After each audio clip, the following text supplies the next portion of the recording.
There have been a lot of rumors lately regarding K-pop idols and their problematic school days swirling around, but there was one in particular that caught my attention, and that was regarding Hyunjin of Stray Kids. Now, I'm not going to get into the full details behind his victim's allegation and Hyunjin's apology, etc., but the part that hit home for me was regarding his teacher's comments and the response from the victim that followed. The reason this hit home is because while I was born and raised in the US, I also spent a good chunk of my grade school years in Korea. So I'm able to give you some first-hand experience of the Korean education system. Now before I go further, if you're not Korean, it would help to understand some key cultural differences when it comes to school. It would take too long to explain every detail, so here's a quick scenario just to give you a feel for it. Imagine this. You come home from school and you tell your mom, "Ma, my teacher punched me in the back of my head." Now most American parents I know would lawyer up, head to the school, and sue the hell out of that teacher. My Korean mom, on the other hand, said, "Why? What'd you do? You must have done something to deserve it." And yes, this actually happened to me. My third grade teacher punched me in the back of my head. The reason, you ask? Because he didn't like the way I gripped my pencil. Yeah. So now you have a bit of context of what it's like to be a student in Korea. Anyway, going over Hyunjin's teacher's comments, these were my main interpretations. One is that his teacher basically thinks boys will be boys, and two, his teachers think, hey, school's competitive, so deal with it. Let's talk about the first point. There is some truth to the fact that if you grow up as a male, you'll probably experience some type of physical altercation during your childhood, even if it's just minor roughhousing as kids. But when I moved to Korea, this was taken to a whole nother level. Literally, on my first day of school, the boys in my class drafted a list of the best fighters in school, like some kind of UFC pound for pound ranking. And keep in mind, we were in the second grade. And guess who was ranked dead last? Yeah, the new kid from America that no one knows. The point is, if Korean kids act like this in the second grade, you can imagine how bad things can escalate when they get older.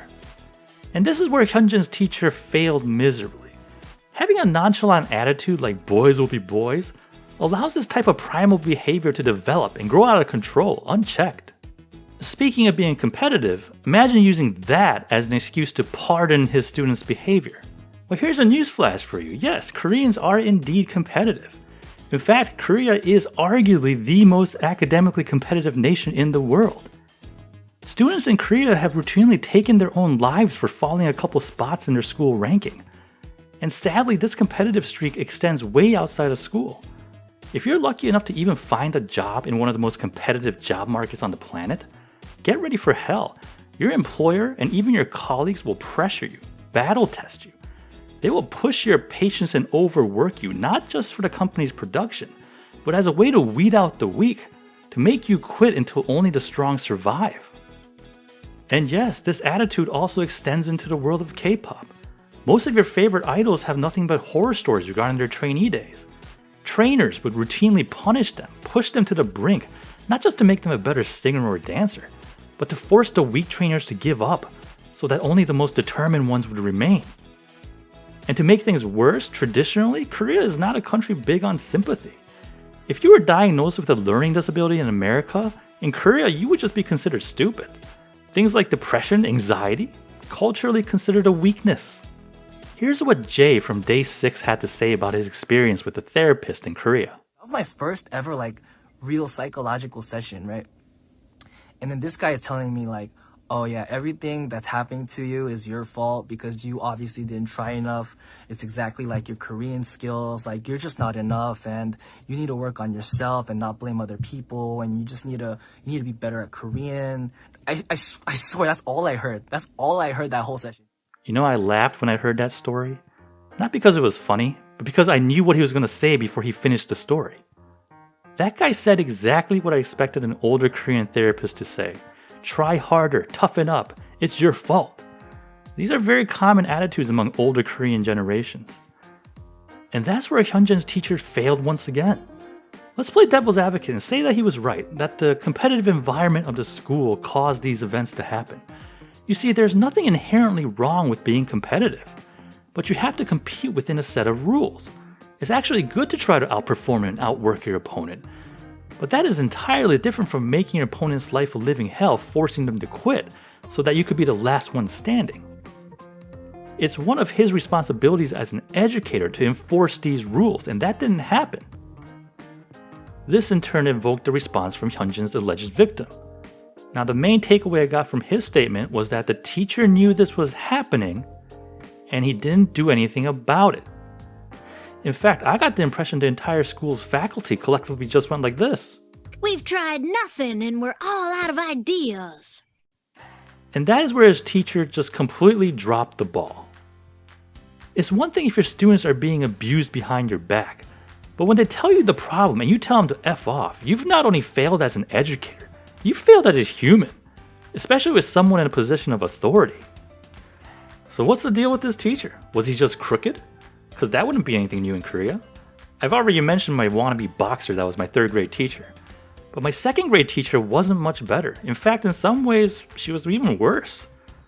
So keep in mind, when I entered the 2nd grade in Korea, I barely just got off the plane from America, and despite being Korean American, my Korean was probably on the same level as a 2-year-old.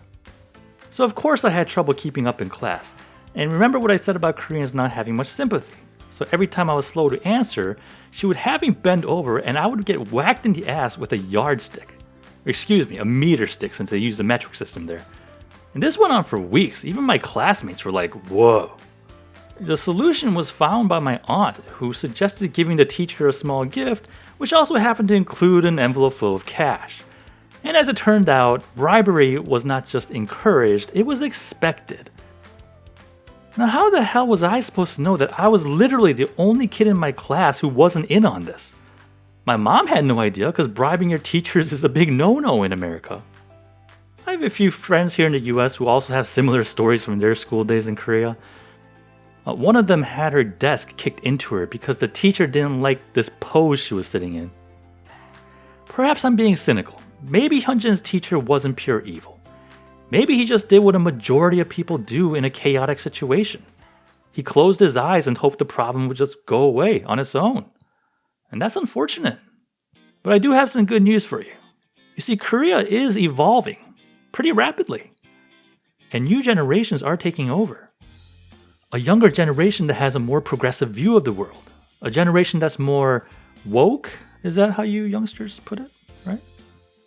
A generation that's finally moving past the abusive cycle of their elders. Korean work culture is improving, and issues like mental health are finally being taken seriously. As for my own experience, it was my 6th grade teacher that broke the cycle for our school.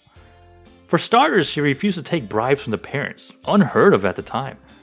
She had integrity, but she was also compassionate. She also didn't smack her students around with a meter stick. And it takes good people like that to break a vicious pattern. Now, I'm not excusing Hyunjin's actions, but to an extent, we're all a product of our environment, even the toxic ones. When those who are in a position to change that environment refuse to act, then they deserve someone to blame for the monsters that it creates. Simply going like this just doesn't cut it. If you like this video, why not hit the thumbs up? And while you're at it, why not hit subscribe? I'll bring you another video soon. Until then, thanks for watching.